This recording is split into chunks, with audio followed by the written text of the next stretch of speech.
is that which has focused itself one-pointedly upon a mental image of an object. Like my face. No. Look there, I focus one point. No, you listen to the book. You don't just gaze into your own eyes. No. No, you gaze over here. You look adoringly into my eyes. Yes. No. Yes. Yes. Yes.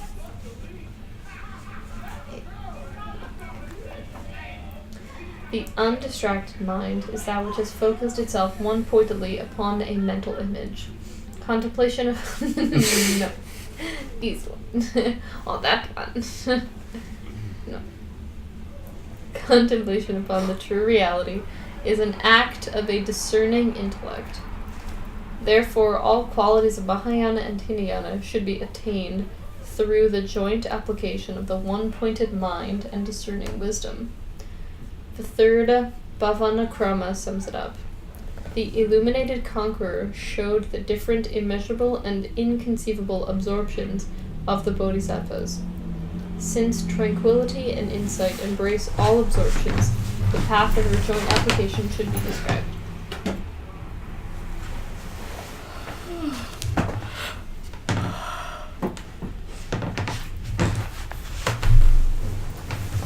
There is the mental image. Where? Me. See me bed. You'll be quiet. No, that's not true. My brother wrote Happy New Year in German. Yes. Glückwunsch Neujahr.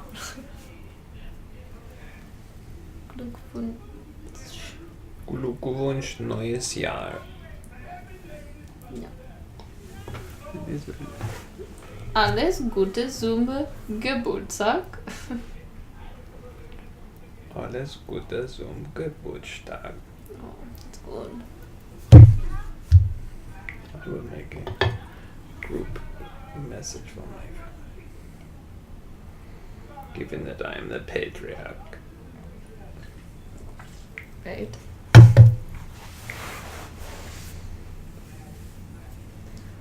Okay.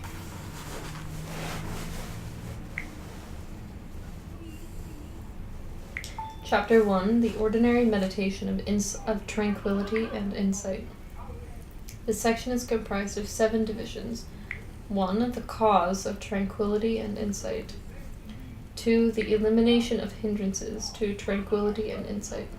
3, identification of the true nature of tranquility and insight. 4, distinctions of tranquility and insight. 5, examination of the stages of tranquility and insight. 6, meditation on joint tranquility and insight. 7, the result of tranquility and insight.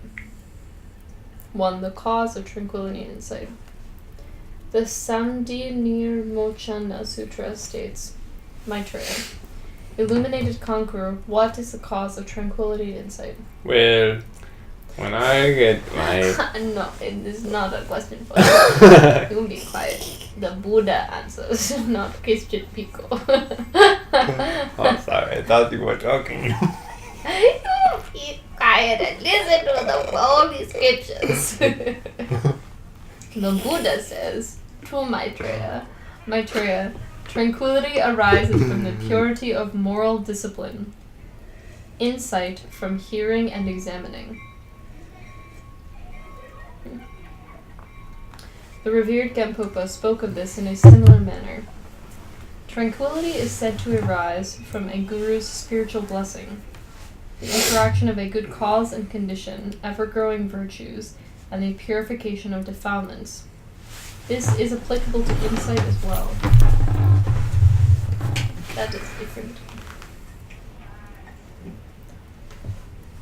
The second Bhavanakrama enumerates the 6 causes of tranquility as arising from 1, a harmonious environment, 2, curbing desires, 3, contentment, 4, limiting activities, 5, maintaining moral discipline, and 6, eliminating discursive thoughts. Insight arises from these three factors. 1. Association with holy persons. 2. The acquiring of knowledge. And 3. Proper contemplation.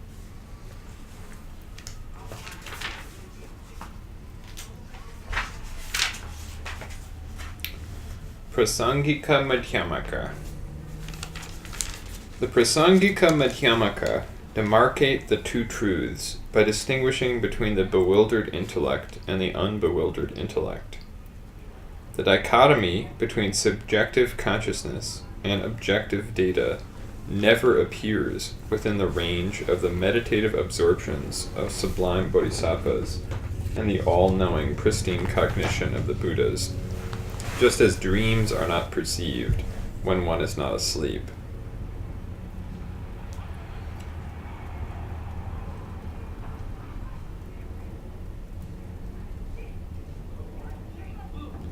As the master Nagarjuna says, just as, for example, on falling asleep, a man sees by the power of dreams his son, wife, mansion, and lands, but sees them not upon awakening, so it is that when those who know relative appearance open the eyes of intelligence, part from the sleep of unknowing, and wake up, they no longer perceive it.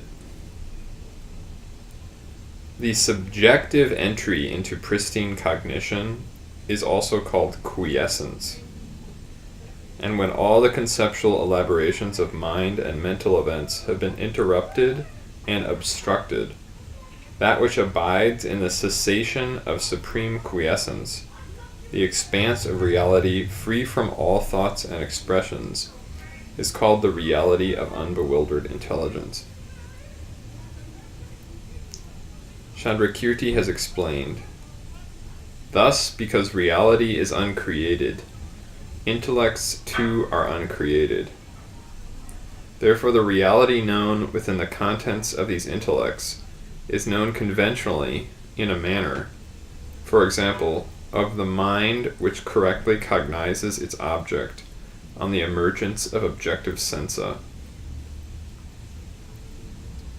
And also, when the dry brushwood of all that is knowable is burnt, the peace which results is the body of reality of the conquerors.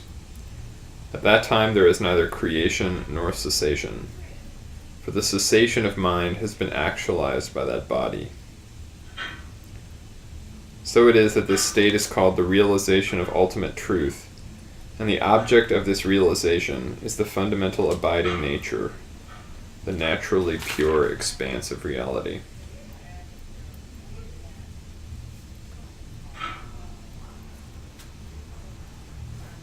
What are you doing? What? What is that? Why? I don't know. I put it on my It's okay.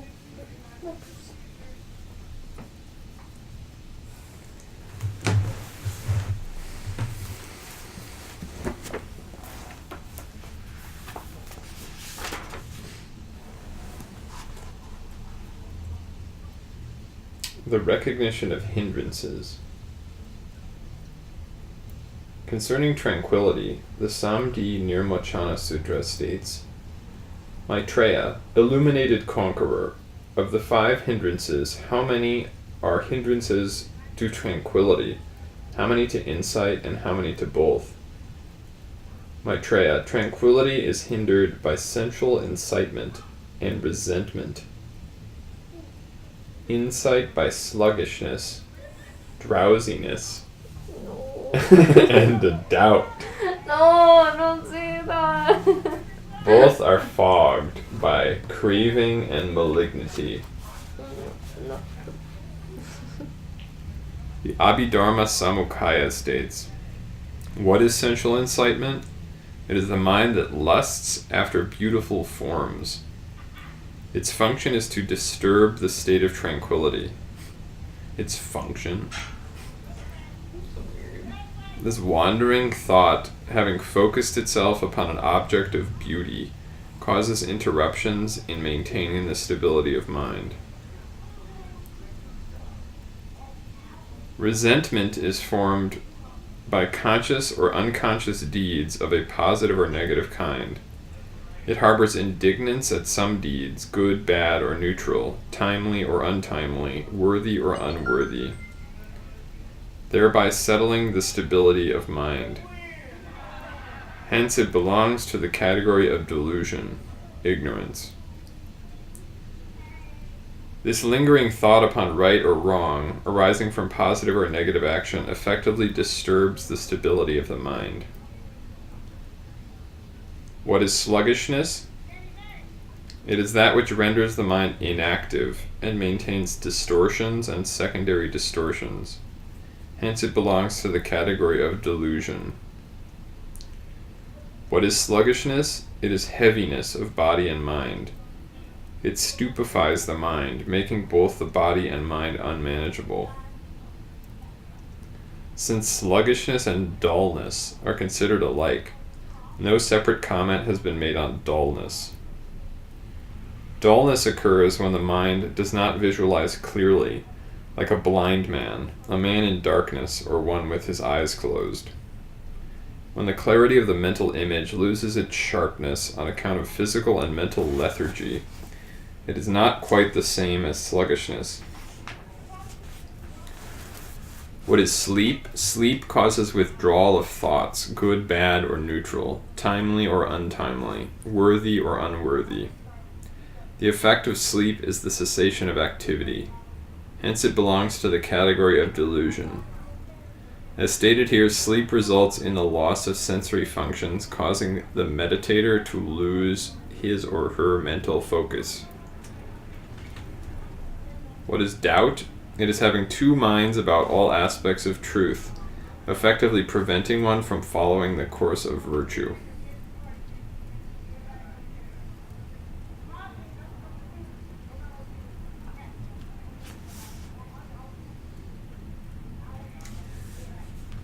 The 8 remedies for laziness. The remedies are faith,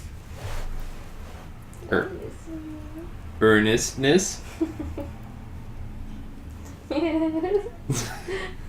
striving, and perfect ease. Is that like that last one? Yes. The cure for dullness and sensual incitement is vigilance. For non-exertion is mental exertion. Nope. Oh.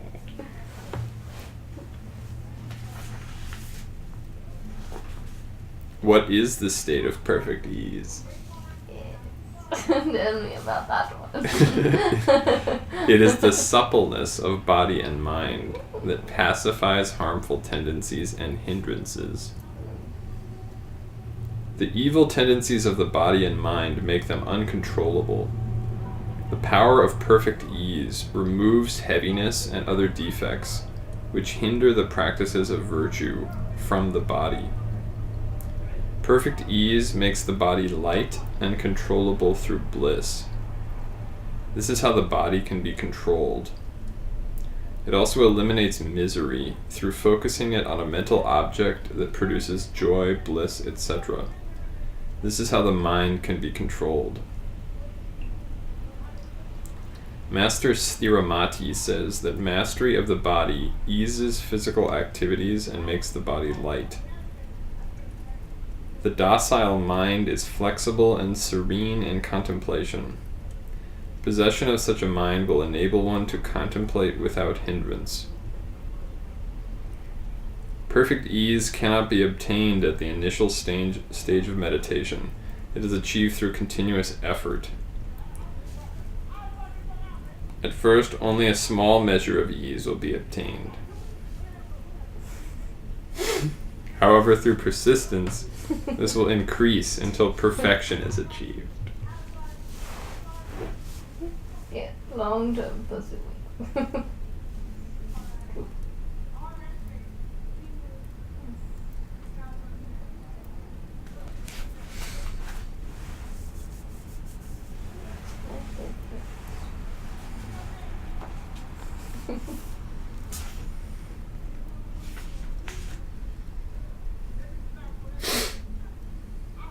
If overcome by depression, one should elate the spirit through the power of perseverance toward attaining insight. Depression is to be leveled by meditating upon a perceived image of great size. Grasp the image of light that originates from a butter lamp or a great blazing fire or from the disk of the sun. Thus the mind should be fixed on everything that is being illuminated or brightened by these lights. Referring to the mind during periods of non-meditational activity, the text says that it should be continually elated by perceiving luminosity and the sixfold remembrance. Is that a glossary?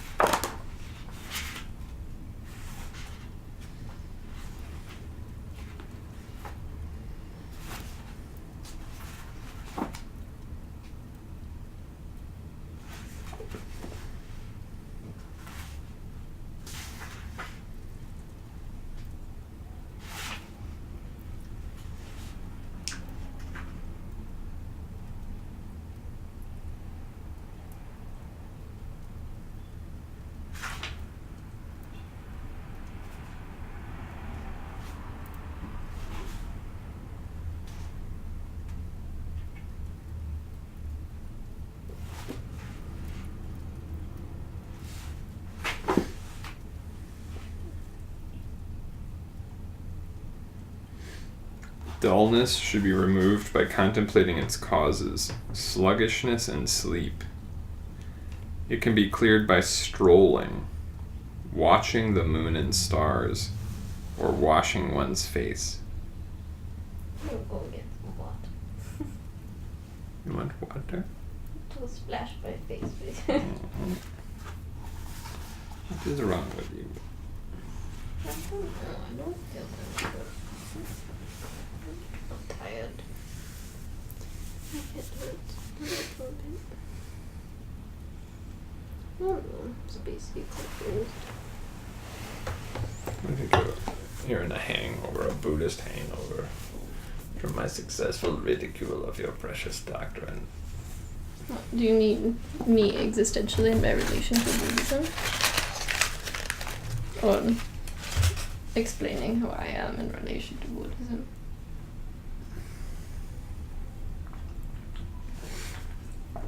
I mean, I came to Buddhism partially because I couldn't make sense of just living. Like, just being in the world didn't make sense to me. I didn't know how to do it. It didn't seem to be something that I was interested in figuring out how to do.